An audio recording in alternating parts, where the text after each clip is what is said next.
On today's show, we're going to talk to a brand new dad who is tired of having a short temper and wants to break the generational curse. We're going to talk to a brand new wife who grew up in a teetotaling home, who married someone who did not. We're also going to talk to a young woman who is finally setting boundaries with her bipolar father. Stay tuned. Hey, what's up? I'm John, and this is the Dr. John Delony Show, a live show where we show up and walk alongside people going through all kinds of nonsense, good stuff, bad stuff, all of it, trying to help people learn how to be human beings again. We talk about everything on this show, from family stuff to relationship stuff, religious stuff, politics, all of it, man. Anything and everything that's going on in your heart, in your mind. Here's the deal. You're not alone. You're not by yourself, right? I don't care if you feel like you're alone. I don't care if someone told you, wow, you're a weirdo, man. You're the only one thinking through that. Or if you're just looking in the bathroom mirror with both hands on the counter, staring into your own eyes, wondering, is this really all there is? Am I really by myself? No, you're not. And on this show, I like to take a moment to highlight what is going right in the world. I got an email from Sherry Walker, and here's what Sherry writes. She writes, over 8 years ago, my daughter and I met the man who would change both of our lives forever. Not only was I a single mom to an 8-year-old girl, but I was also active duty Air Force. Not many civilian men would be willing to take a chance with this type of uncertainty, but my husband, Buck Walker. How dope of a name is the name Buck Walker, by the way? My name's John. This cat's name is Buck Walker. Chose to do just that. Only after a week after we were married, we were notified that I was getting transferred to Texas from Utah, where Buck had lived his entire life. During that time, he put his life on hold to support me in a new job with strenuous hours and set up the home and take care of my daughter, Abby. I was scheduled to work late that one evening, so he let me sleep while he got Abby ready for school. I woke up to him in front of the bathroom mirror using a flat iron for the first time in his life to fix her hair. Buck Walker with a flat iron. Utah transplant in Texas, figuring it out. This is the same man who had limited experience with kids and no experience with sassy 8-year-old girls.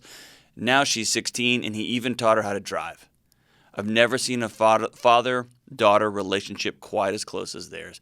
Buck Walker, here's to you. Hats off from Nashville to Utah/Texas to all the dads figuring it out every day, waking up saying, how can I make this one work? To the single moms out there, duct taping and super gluing and still killing it. Hats off to everybody. But today, this one's for you, Buck Walker. Thank you so much, Sherry, for writing in. On this show, we're going to put some positivity out in the world. We're going to tell the truth. We're going to walk alongside each other. And so if you've got a question for me, go to johndelony.com/show and fill out the form. It goes directly to our inbox, and Kelly and her team will go through them. So whatever's going on in your heart and mind, give me a shout. Go to johndelony.com/show and fill out the form. And Kelly and her team will go through those and see if we can get you on the show. Or you can give me a call at 1-844-693-3291. That's 1-844-693-3291. Let's go straight to the phones. Let's go to Clint in Tuscaloosa, Alabama. My man, Clint. How are we doing? Doing great. Dr. Delony, how are you, sir? I'm doing good. All right, so let's go ahead and be honest with the audience here. I know you, Clint. Is that true? Yes, that is true. All right, so I knew you as a undergraduate student, as a graduate student, and you worked for one of my departments at one point at one of the universities that we both worked for and then attended. Is that right? That's correct. Yes, sir. So is it okay? Stop saying "sir" and all that. I know you're from Texas and you're in Alabama, so you got double South there. But can we just get it out of the way that I was pretty much the greatest boss you've ever had and probably am ever going to have? Ooh, greatest. No, you were. I mean, Yes. You're the reason why I'm actually in the field of higher education. So watching you at Abilene Christian and kind of grow in your career path, is just outstanding. And so you've kind of been a role model to me and to many other, I'm sure, other undergraduates who attended the university. It's Clint, just been a blessing. So thank you. I thank you, number one. Number two, if you've noticed, I've since left higher education, so we can talk after the show. And number three, I will send you a check directly to your inbox. So I appreciate you. I think the kids are using Venmo these days, and so I'll figure that how that works. I actually, Clint, had to text my wife last night to have her Venmo somebody something yesterday, and I actually asked James if he could burn me a CD, and he looked at me as though I had asked him, "Hey, can you help me repair my covered wagon?" And that's not a lie. I want all the Toby Ingwe CDs.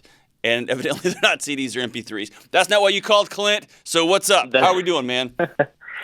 Look, man, I am doing, very well. The reason why I wanted to reach out to you is I've been watching your YouTube videos, and you give, great advice for, people that I've watched several videos and been like, wow, that's great. And I write it down, and I've been practicing it. One that, I struggle the most with, however, is having a short temper.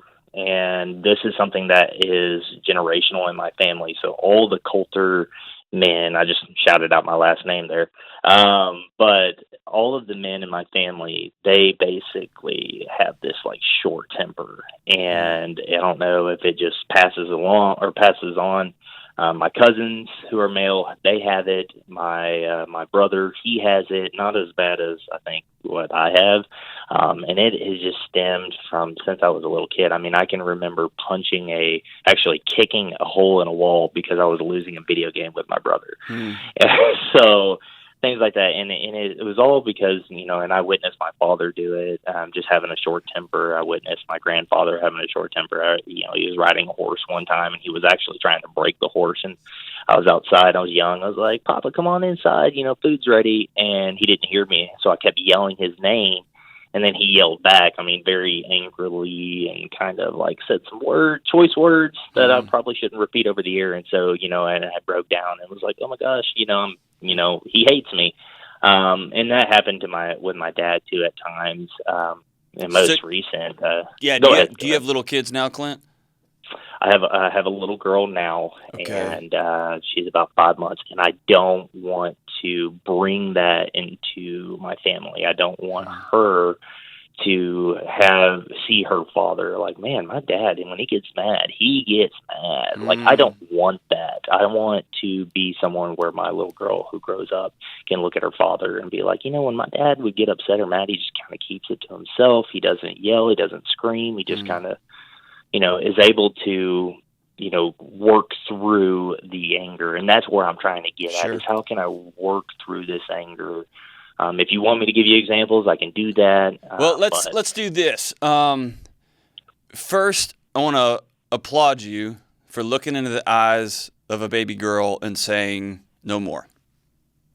That I'm third generation short temper. I'm third generation adult temper tantrum. And this stops with me. And there's a whole bunch of men, Clint, across the country who have got to take that sort of responsibility with who they are, things that are going on in automated responses that they have in their hearts and minds. And that's the only way we're going to fix the messes that we are in right now. And so, dude, high five to you. I'd hug you if you were sitting here. I'm proud of you, okay? So give me an example. What's the latest one? The latest one was with actually my father, and it was about 2 weeks ago. I've lived out here in Tuscaloosa for about 3 years, and before that, I lived out in Wichita Falls, which was just a couple hours north from where my family lives. And I lived there for about 3 years. And during that time, I only saw my dad once. He only came out and visited me one time. And the majority of the time, he was like, well, you and your wife, y'all need to come down and visit us. Y'all need to come see us. And we did often because we were just a couple hours. But anytime I would bring up, well, why don't you come up and see us? There was always an excuse behind it. Well, we can't do that. Well, financially, we're not able to afford it. We're just not able to because this, and that. And so I kind of just let it go. But now that I have a little girl and she was born this summer, I've reached out to my dad a couple times, like, hey, when would you be able to come out? And it's a little difficult, of course, with COVID. And of course, now he has some health concerns.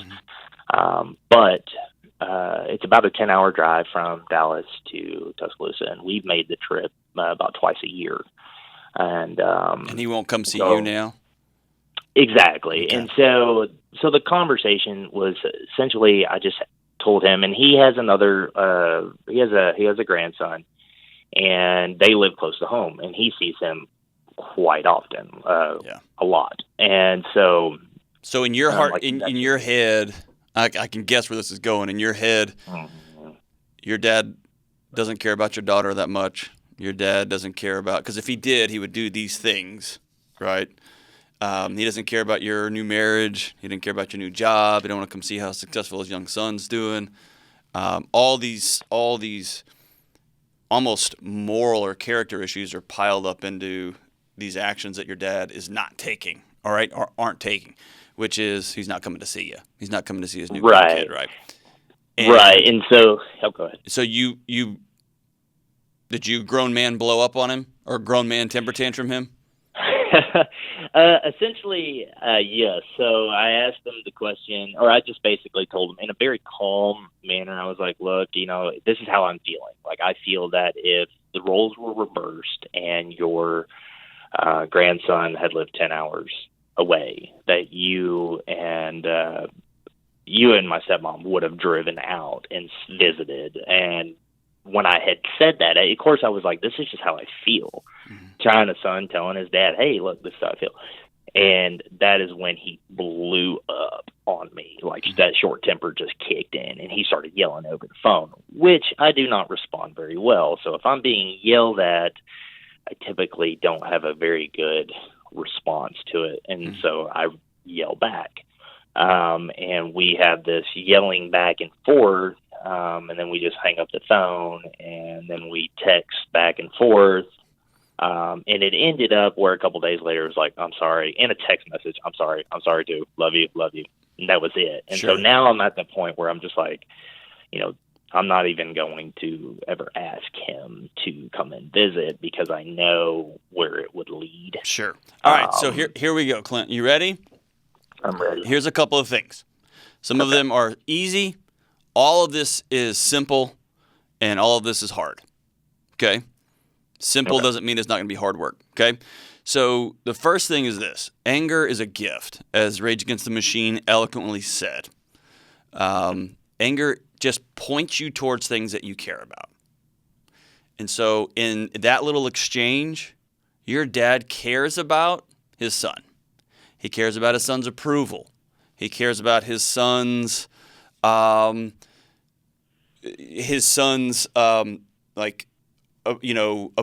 of his job as a dad, his approval of his role as a good man, right? Someone who'd go visit his young child, et cetera, et cetera. My guess is your dad doesn't have a graduate degree. Is that fair?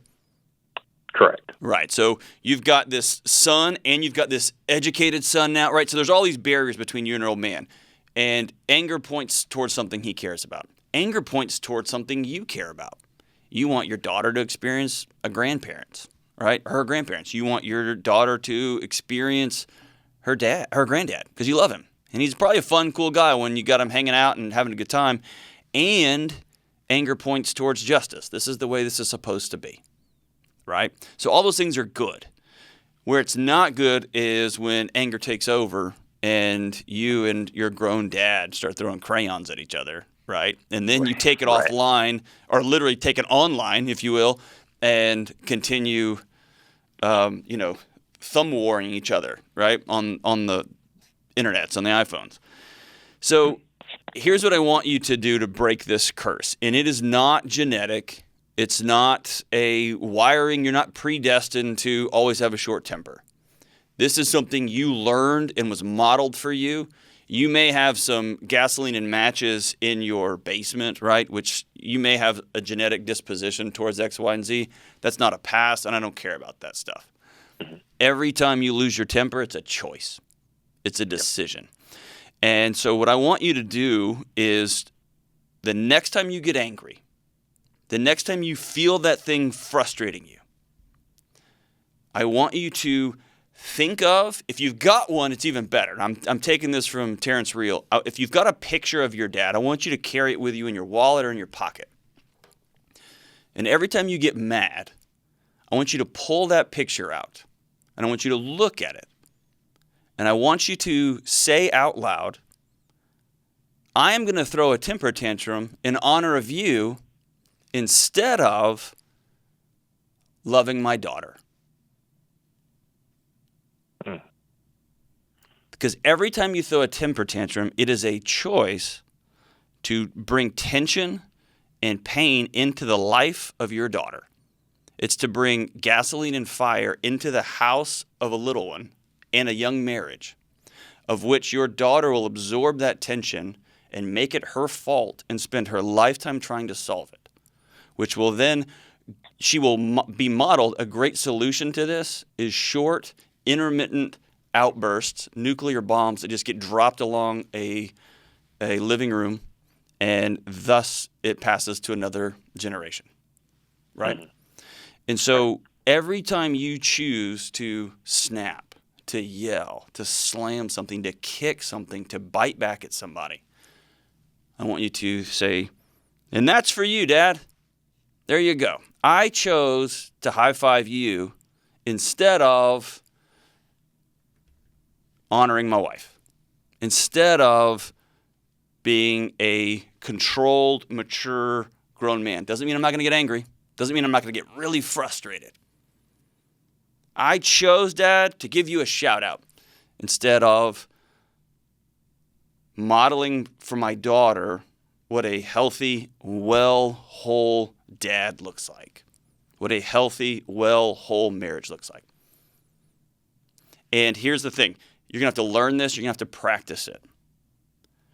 But I've seen stories where it can be healed literally overnight with the idea that I'm not doing this because it's going to solve anything, because it never solves anything.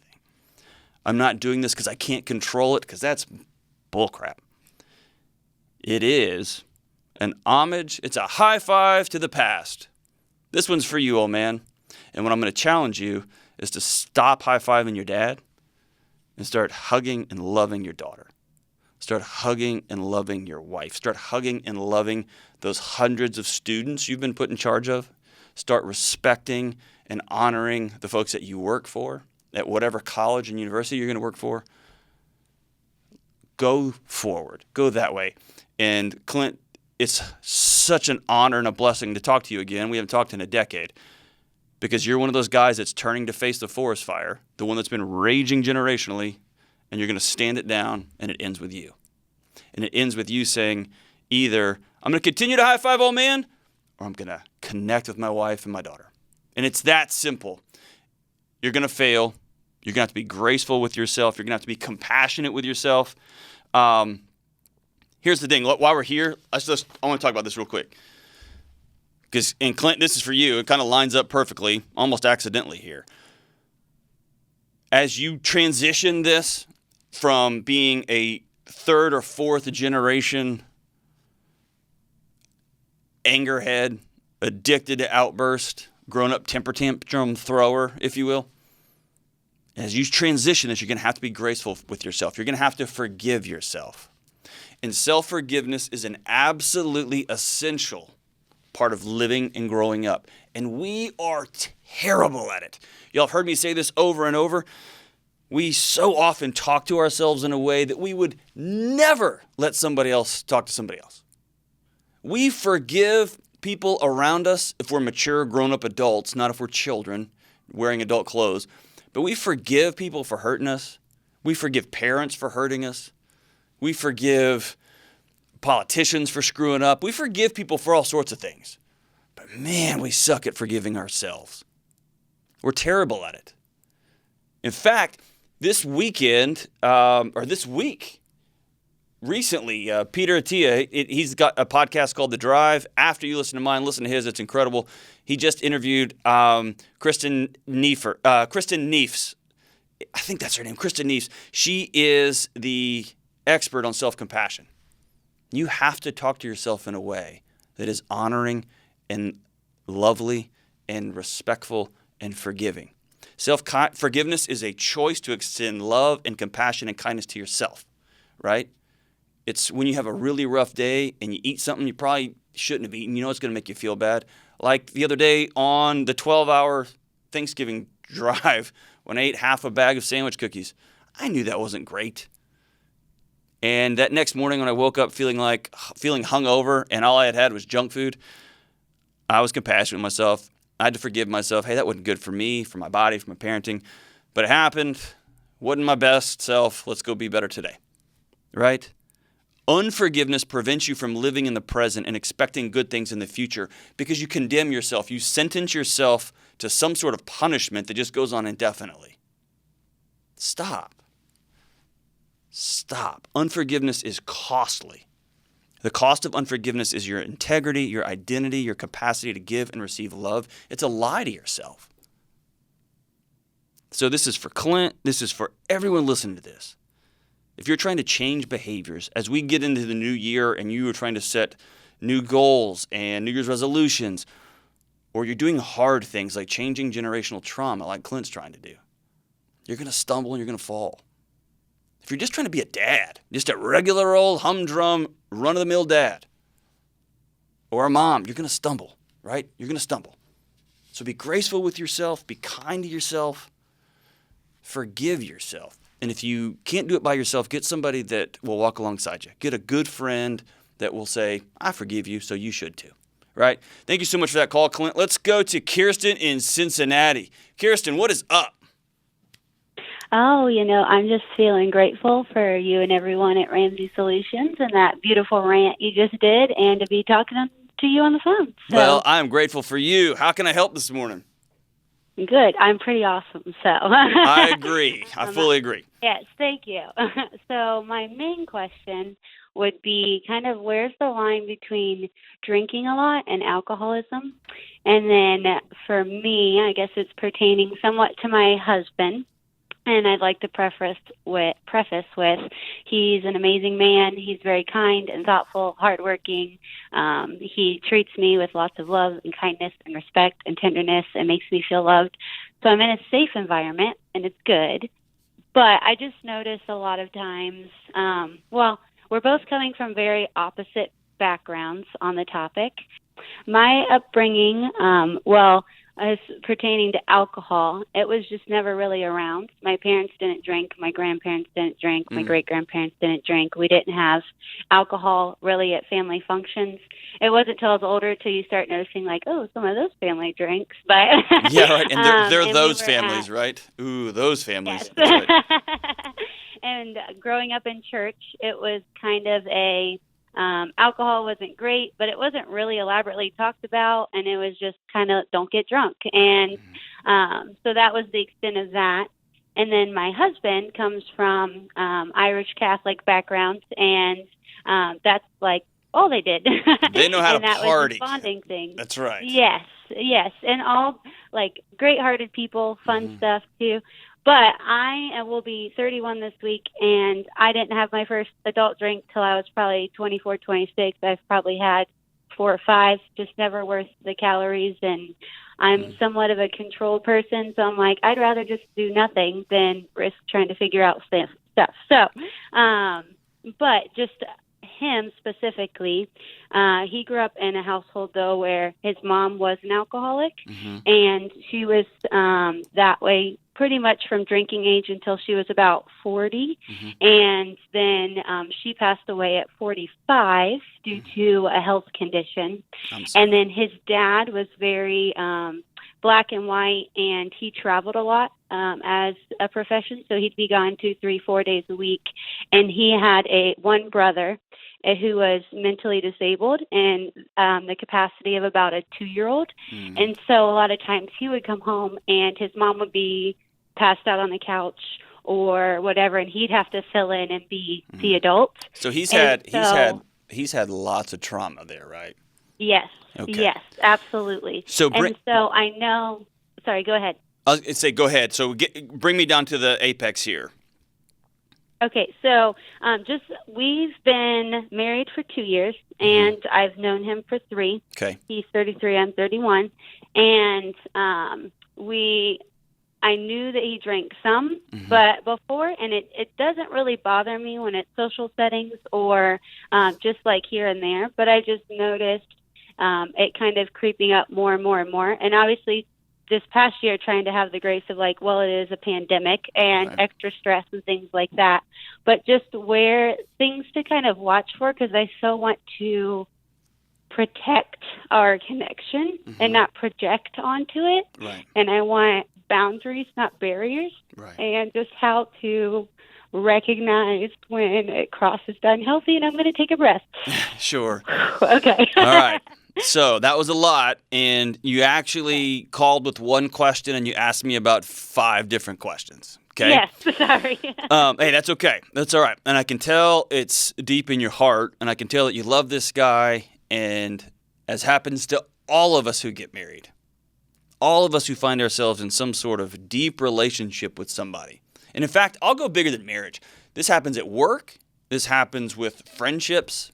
This happens in marriages. This happens in dating relationships.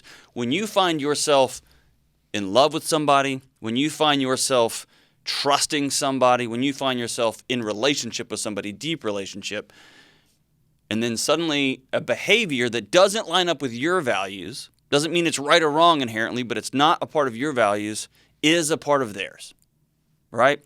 And you're faced with a different picture of what something looked like. I was raised like you were. There wasn't any alcohol in my house. There wasn't alcohol in my granddad's house. It was a shock to me to find out in my probably 20s that my granddad used to drink beer. And he said to the family, I quit drinking beer. I quit buying beer when I had to buy milk for my babies. It was an economic decision. Yeah. And years down the road, I ingested that as a moral and character thing. My dad was a homicide detective. He worked every day in the lives of people who had one drink too many, and suddenly the rest of their life has changed, right?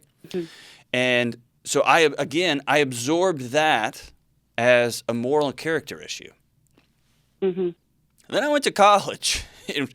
The statute of limitations hasn't run out on all those things, and so I won't tell all those stories, but I came to understand that there were some really extraordinary young men and women who I got to meet who were from all over the country who grew up with different attitudes around alcohol. I had some close friends, 2 of which are brothers, 2 of which are my best friends on planet Earth, Irish Catholic, and you know what they had? Way more fun than I did. They did. They danced more than I did. They sang more than I did. They could play music better than I could. And they had a family that celebrated big time, right? With good drinks and good food and good camaraderie.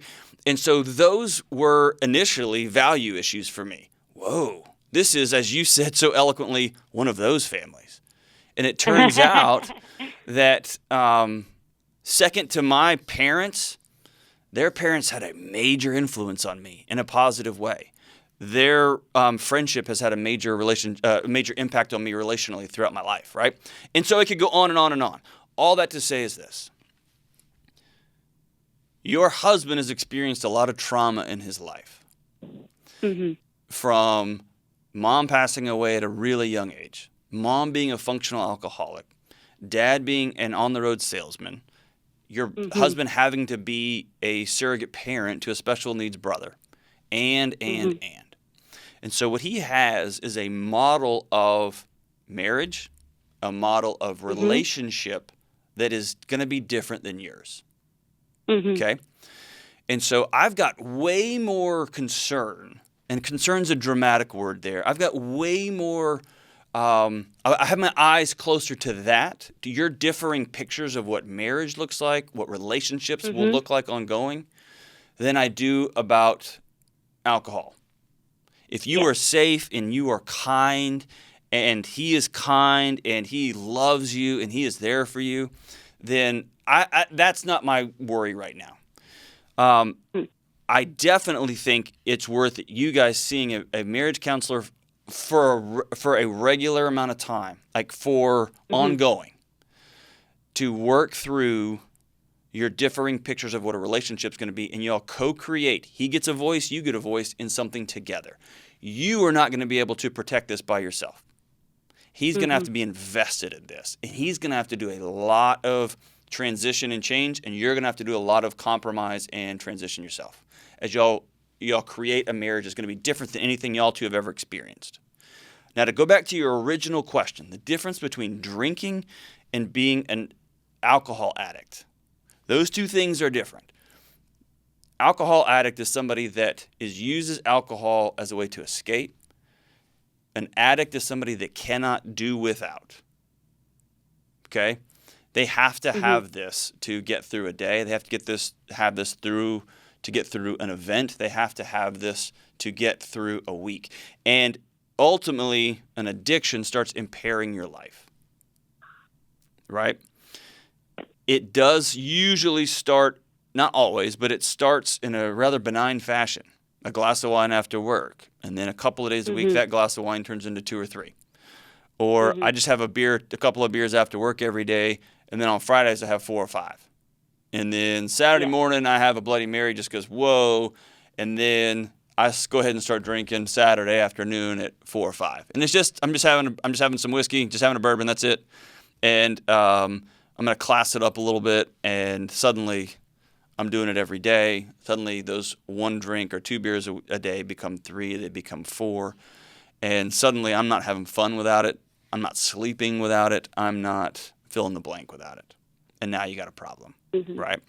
And so my guess is your husband doesn't have a model for someone who loves him and says, hey, I've noticed you going from year 1 to having a couple of beers when we'd go on dates or a couple of beers when we hang out to we're in a pandemic now and now you're drinking every single day. So the concern one is the drinking, right? That's fair. But he's not going to have a picture for what somebody who loves him and is wanting to have a conversation with him looks like. And that's going to feel very judgy to him. And it's going to feel very heavy to him. Does that make sense? He had that conversation. How did it go? Over it because he kind of takes space, processes things, and then comes out a lot of times like on the positive side, but it was never really like, oh yeah, that was right. It just starts like drinking less. Like it starts registering with him. And because it was that kind of thing, it was like, oh, once a week. And now it's like twice a week. And it went from 2 to 3. And I just kind of said, like, have you noticed the past couple of months that you've like increasingly done this? And now we're here. And it was kind of a half response of, that's like just the way that I was raised. It almost feels like alcohol to him is this friend and this like it doesn't feel like it's full on gotten to like that addiction part. It's just this coping mechanism friend of like, oh, this is what I go to here. This is what I go to when I fish. This is what I go to when I clean my gun. This is what I go to because it's Friday night. And those kind of increased more. And I did kind of say like, have you noticed that? And sometimes it's like, I like the taste or whatever. Sometimes he just then doesn't drink for a month. Like it just kind of varies on the situation. Right. And so what you're going to have to really work hard at in this new relationship, you're going to have to really work hard is staying out of his head. Because the way you just described that to me is you asked him a question, he gave you an answer, and then you judged the answer because you didn't believe him. You got into his head, and you were deciding why he's drinking more. You got into his head and decide he may just like the taste when he's cleaning his gun. It may just be a moment of zen and chilling out, and he's having a beer while he's cleaning his gun. Or he's just having a beer with some buddies while he's going fishing. That's not weird. That's not unnatural or unnormal. And that doesn't mean he's got a problem. Right? It goes back to y'all are going to have to work on not the alcohol yet. You're going to have to work on your communication. And you have a picture where alcohol is bad. I can hear it in your voice. You've got a picture where alcohol consumption is not good or right, or to use religious terms, it's not holy. It is a crutch. It's a less than. And he doesn't have that picture. And so what you guys need to work on together is reframing it. And if you don't want alcohol in your home, you got to just be honest with him and tell him. You're probably going to have, like, say it when you're in therapy, right? Say it when you're with a marriage counselor and you got a neutral third party there. But if you're always going to have this tension around it, if you're always going to have this little bit of judgment against him, leaning up against him for this particular behavior, and I'm talking to everybody now, this doesn't just mean alcohol. This could be going to the gym. This could be wearing a mustache, dudes, or the way this particular shoes look, or whatever the thing is. If you've got that little bit of judgment against somebody, I just don't like the way you smack and you chew your food. I'm not ever going to say anything. I just don't like it. Then what you're doing is you're putting a tiny splinter in your relationship. You're putting a tiny wedge between each of you. And over time, that wedge just gets bigger and bigger and bigger. And all sorts of things fall in there that never should have been there in the first place. Right? Things of not much consequence fall into this gap, and they feel so big, even though they're not. Even though they're not. So the question, the difference between drinking and alcohol, being an alcohol addict, being an addict means you can't function without it. Right? It impairs your everyday life. Having a few beers while you're fishing with your buddies doesn't sound like an alcohol addiction. It sounds like you have a picture of a husband, you have a picture of a home that doesn't include it, and you and your husband need to get on the same page about what your marriage is going to look like. So thank you so much for that call, Kirsten. I want you to go see a counselor, a marriage therapist with your husband. I want you to have an honest conversation together. And I want you to call me back and let me know how that conversation went. I want your husband to do some work on his childhood trauma. He had a tough road, and it sounds like he is overcoming a lot by continuing to love you. I want to hear how that conversation goes. So holler back at me. Thank you so much for the call. Let's take one more call. Let's go to Victoria in Austin, Texas. Victoria, what's happening? Hey, John. How are you? So good. How are you? I'm doing great. Thanks so much for taking my call today. You bet. Thanks for calling. How can I help? So my dad was diagnosed with bipolar 2 a few years ago. Okay. And I'm struggling with how to have a boundaries conversation with him. What type of boundaries? Well, I guess we have kind of a non-traditional, relationship. He was very verbally and emotionally abusive with me growing up. And, as I've gotten older, I've kind of noticed it more and more how kind of not normal it is. And so, just a lot of times I get pressure from my grandparents to spend time with him or see him, even though I can clearly feel that it's uncomfortable. It gets to the point where my anxiety is so heightened that, I don't sleep for a couple days if I interact with him at all. Mm-hmm. Because he is bipolar, that diagnosis gave our family a lot of answers as to why he is the way that he is. Growing up, he was always pretty manic. He would, everybody walks on eggshells around him. Right. You never know what you're going to get. For the most part, it was usually going to be anger.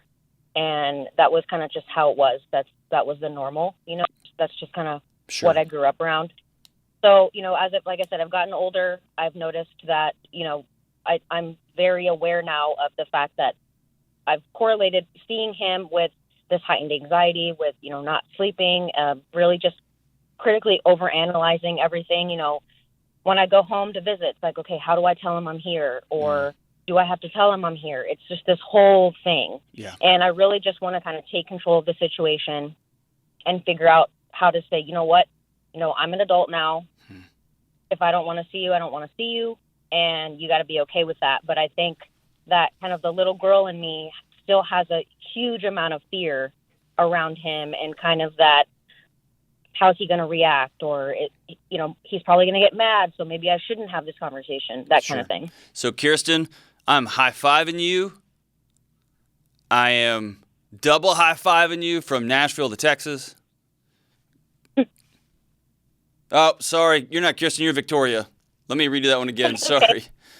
Victoria, you still there? Yeah, I'm here. All right, Victoria, I am high-fiving you from Nashville to Texas. You are an absolute rock star.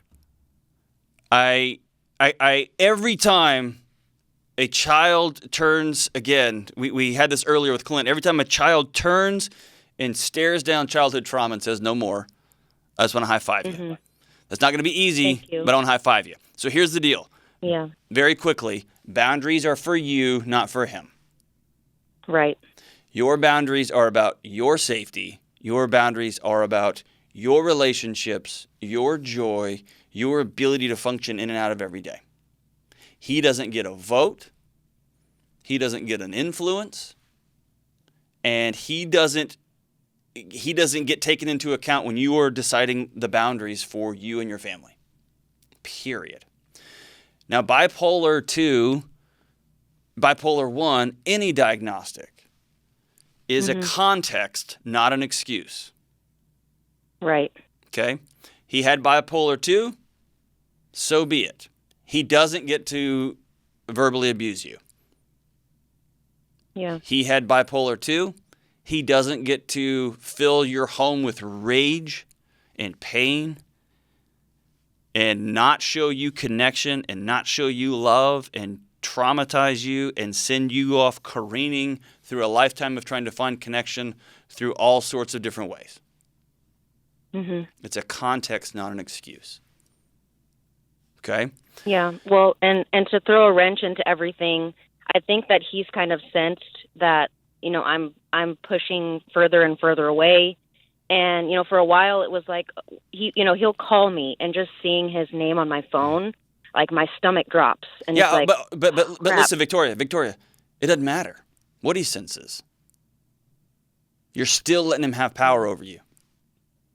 yeah. Take that brick out of the backpack completely. What I was going to say is that he senses me kind of getting my distance. And so he's like, hey, guess what?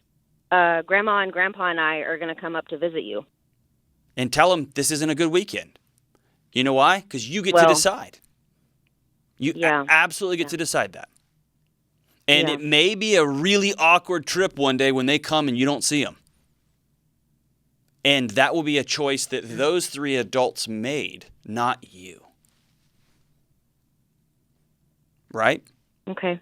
You no longer have to carry that burden. What you do have to do is draw really firm boundaries and be very clear about them. The hard part about drawing boundaries where you're drawing them is they tend to be kind of flexible, kind of loose, kind of back and forth, and it sends mixed messages to people. It makes it very challenging to know where your boundaries are going to truly be. So you got to take some time and say, I will not see him other than these times. When my grandparents tell me, they give me the guilt trip and they give me, I will follow up with this statement. And I will practice letting it go. I will block his number if I have to. I'll pull out my cell phone and delete it. Because I get to do that because I'm a grown-up. And it might be for a few months. It might be for a season. It might be forever. But you get to draw that boundary, not him. And they call and say, guess what? We've been missing you, so we're all coming up to visit. That's when they're testing. How hard, how strong is that fence going to hold? And that's when you say, hey, guys, I'm not going to be here. Or I'm not going to be available this weekend. Well, we're coming anyway. That's great, but I'm not going to be able to see you. Yeah, because under no circumstances do I want him in my home, especially alone. There you go, right? There you go. And that's your decision. And it's going to be hard. Again, I can say this over and over and over. It's going to be hard. It really is. But it's a choice you get to make. And so be clear. Make sure everybody knows. For somebody with bipolar, something that's really helpful is a letter, because they can hold it and they can go back to it. And they can go back to it in a hypomanic state. They can go back, for bipolar 2 folks, they can go back to it when they are low. They can go back to it when they are flying through life and functioning great. But that way it's not a one-time conversation that gets filtered and gets waved through. It's something they can hold and see. It might be something for your grandparents. If they can have a conversation with you, if they need it in writing too, great, so be it. But it's going to be about you saying, here's my boundaries. This is the way it's going to be. I'm in control of my adult life, and here's where I'm headed, with or without you. And I'm so proud of you for making that decision. Mental health diagnosis, I'll say it again, are context and not an excuse. And your boundaries are yours, not theirs. Good for you. Good for you. All right, so as we wrap up today's show, this is one of the greatest songs ever written. And this one's for real. I'll just get right to it. From the 1998 Shake Your Moneymaker record. That's a classic legend record. On your way home today, stream that album. Shake Your Moneymaker, 1998, by the Black Crowes. They sing in their classic She Talks to Angels. She never mentions the word addiction in certain company. Yes, she'll tell you she's an orphan after you meet her family. She paints her eyes as black as night now, and she pulls those shades down tight. Yeah, she gives me a smile when the pain comes, and the pain's gonna make everything all right. Says she talks to angels. They call her out by her name. Oh yeah, she talks to angels. Says they call her out by her name. Yeah, she talks to angels. Says they call her out by her name, Black Crowes. This has been the Dr. John Delony Show.